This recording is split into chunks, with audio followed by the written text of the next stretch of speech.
Hey everyone, thanks for joining on the live stream this last week. It was great to interact with everyone in real time and answer questions while we shared some of the topics that we've been working on. Assets are often some of the easiest things to show, especially when we're looking at doing some visual refreshes, as they are the least impacted by other systems. The meat of what everyone was wanting to see sounds to be the systems and how we're changing the systems. From the questions I have here that we'll go over, most of them are around skills and the existing systems. And the reason why we haven't shared some of these yet is that we have to be very careful about all the different pieces and parts that a change impacts. So when we're looking at the skills, for example, one of the questions is, if skills are being reduced, what vision do we have for how they can be utilized while still allowing creative builds? When we look at changing the skills, we look at how the armor impacts, how the progression is impacted, how the optionality and identity of what characters put together as their build, and all of these different things compound. So we will still have optionality in this new system, and we have just finished really nailing down that design and all of the different pieces and parts and impacts in the rest of the game. And we're beginning to put examples together and a good way to communicate that so that it makes sense to everyone, so we can begin collecting your feedback even before it is developed and put in place. But at the core of it, you'll have a class, specialization, or multiple classes, specializations. Then you'll have weapons as well. And then you add in your armor, and all of that turns into your build. And we'll get into more details over the next week or two. The second question, are you planning to keep the same spell learning system, or is that planning to be changed to a standard tree system? Honestly, there's a few different ways that you will have abilities in the new Fraction Online. So some of that will be from the class, some will be from a specialization, some will be from the weapon itself. All of these different ways may present themselves in a tree structure or in a different way. We are looking at possibly how spell learning could happen. There are games in the past where more elite spells were able to be captured from particular bosses or monsters, and that gave you a reason to go out and explore kind of the edges of the world. But the first thing that we want to nail down is these different tiers of optionality and making sure that they are balanced before we get into elite skills that certain monsters have. This does also impact then monsters and NPCs in what skills they have. In the existing system, monsters and NPCs only have the abilities that they grant via the knowledge system. Going forward, we'll be able to expand on that. That actually is a question a little further down, and we'll cover that in detail. What will be the solution to PvE challenges? Bigger numbers on gear, better reflexes, bring more friends, or better fit of skills and spells chosen? I think it's going to be a combination of all of those, except for some of the bring your friends. There's obviously going to be better, larger group PvE instances, but also solo bosses as well. So to answer that question more directly, a few of the top items to improve this is one, better monster and NPC like game AI. So being able to have more responsive, reactive, dynamic behaviors for these enemies will allow us to go from simple monsters that are running around the world all the way to more dynamic fights in bosses or dungeons, things like that. And then the second is that monsters will be able to have specific abilities instead of the ones that could be learned. Removing that restriction allows spiders to have a more varied amount of thematic abilities rather than just limiting them to the ones that players can learn. And then three, we're going to spend more time focusing on the different NPC experiences, particularly boss fights and dungeons. Typically will have a much more handcrafted feel to those. Another question around skills: why reduce skills and ability variety? One, as I mentioned earlier, the focus is on the quality and identity of these skills. We know in the existing Fracture Online there are many skills that just aren't used, they're not good, and tweaking the numbers doesn't help. So reducing the amount of skills and focusing on the quality, and then slowly expanding optionality going forward. That leads into the next question. Why not just change some numbers and introduce weaknesses to each material such that your damage type matters? Largely, some of these tweaks or smaller changes won't really change the trajectory of the game. If that was possible, it would have been done already, but there's some aspects of the game that really need to have a redesign, and it gives us an option to better balance things, as well as improve the player experience with it.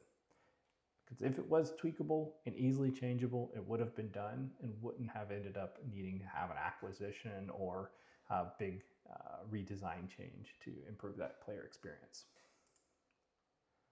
Another question: I am confused by your focus on the character models and hair, especially since all armors but the assassin armor completely hide the player's head unless they are a demon or animal. When we show some of these assets, this is an easier way to show progress than the systems, as they take longer to develop. And our goal in that first live stream was to show some of the inner workings that happens at every studio and every game project that doesn't already have an artistic direction chosen, or they're past that opportunity to look at different varieties of visuals. And so we wanted to open up where we were looking at.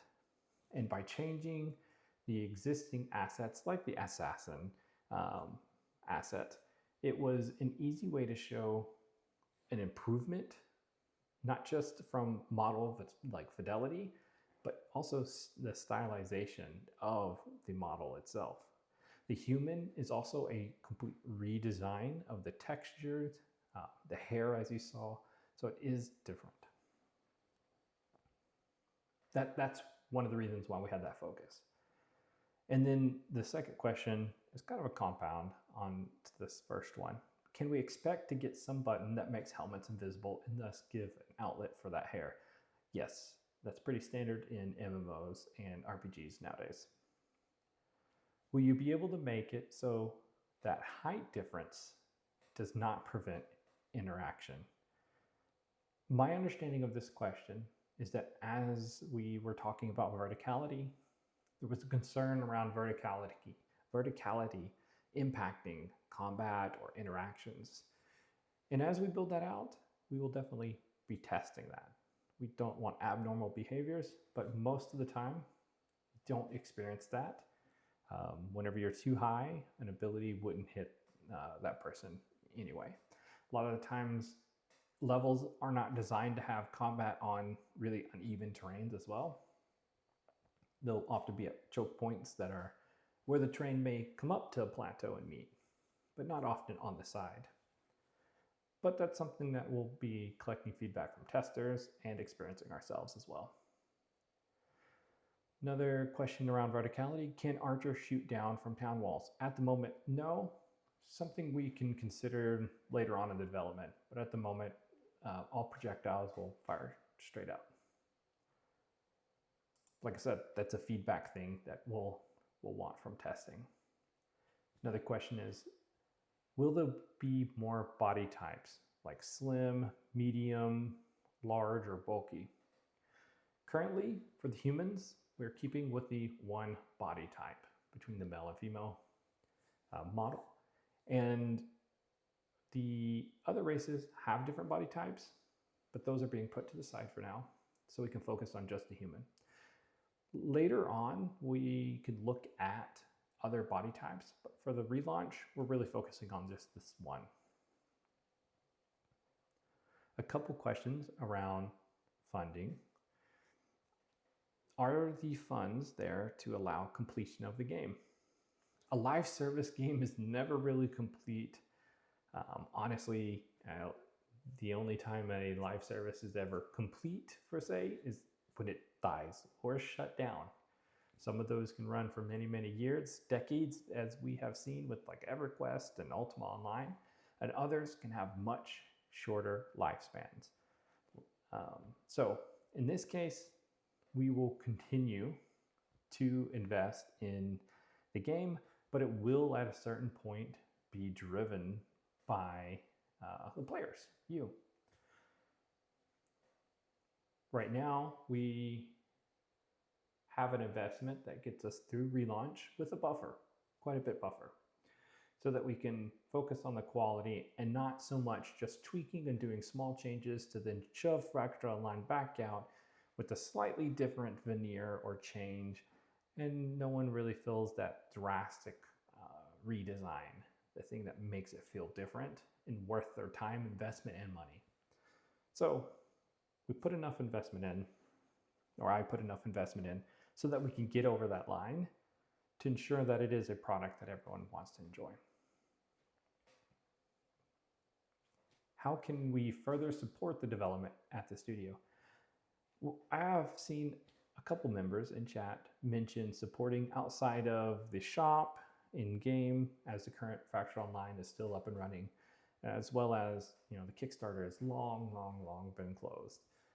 We are exploring other means to accept that type of support. We want to make sure that it is perceived fairly. We are an indie studio. Funding will eventually run out if we don't have support from the community, either through the relaunch or outside investment. But we're confident that we can rebuild Fractured Online in a way that everyone can find enjoyment and then spend time and money on. But we are exploring other avenues as well to maybe direct development support. We haven't nailed down that yet. There's a lot of perception issues around that in the MMO community, and we want to be very careful about that.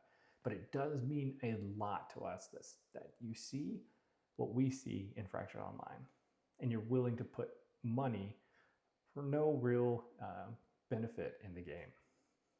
That speaks volumes. And then where are these milestones? We are getting close to having all of the milestones documented. We have them in rough forms, but as we are evaluating some of these high-level things, they've been shifting a little bit. What you can expect out of these milestones is a series of steps to get to that milestone, and that you can see the development life cycle happening to achieve that. And then as we achieve different milestones, because they are being developed in parallel, then you can gauge where we are towards that relaunch. The goal is over the next few weeks, though that may get pushed, but the goal is over the next few weeks that we have these milestones for everyone to begin tracking together. And we'll talk, maybe not every week, but maybe every couple of weeks, about how we are doing against those milestones. So far, that's all of the questions that I have here. Like I said, Discord, YouTube, Twitch, email us, any way that you can get us questions that you would like answered. We'll try to consolidate a lot of these down and get those back to you.